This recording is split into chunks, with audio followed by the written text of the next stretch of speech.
Dito mailbox. May halaman sila mataas.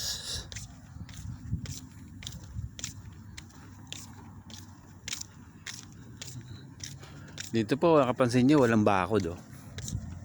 Hindi kasi uso magnanakaw dito eh. Doon lang uso, alam niyo na kung saan uso mga magnanakaw.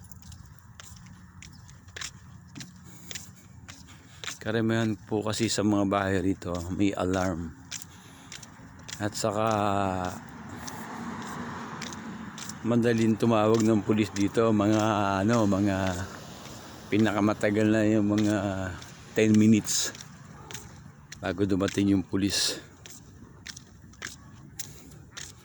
Medyo malayo na, ikot na lang po tayo dito sa kabila.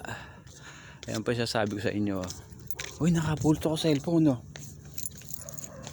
Oh wow, akin na lang to.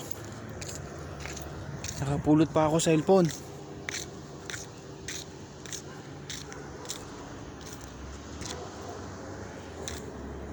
Tsamba oh. Nalaglag po yung cellphone, nalaglag oh. Sorry, hindi ko kilala may-ari nito. Saka I think iPhone po ito. Babae may-ari, may butterfly eh. Tawagan natin mamaya kung papaano.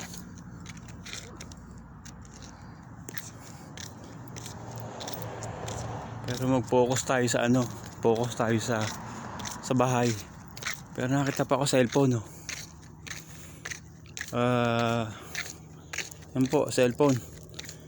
Nakapulot po ako. Kitang-kita nyo naman. So yung gustong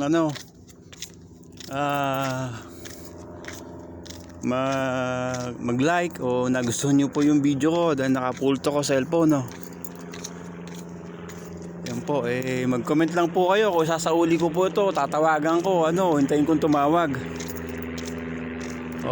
Like nyo lang po kung nagustuhan nyo po yung video kong to. Kayo po mag-decide kung sasauli ko po tong cellphone na to o akin na lang. Wala naman kasi nakakita eh. Kita nyo naman po sa umpisa, naglalakad lang po ako.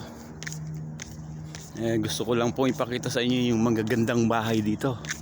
At ito pong nangyari. Apple pa napulot ko. Apple, ibig sabihin iPhone to. Napakaganda naman. Napakagandang papasko sa akin. Pasko ba o Halloween? So anyway, meron na po ako cellphone. Yung pong makakapanood nito, mag-comment lang po kayo. I-like nyo rin po kung nagustuhan nyo. Yung comment nyo po. Yung comment nyo po sa cellphone kung sasauli ko ba itong cellphone na to o hindi. Ang intention ko rito ipakita lang yung bahay ng mga magaganda at natutuwa po ako Pero sa di inaasahan po natin pangyayari, nakapulot po tayo sa cellphone.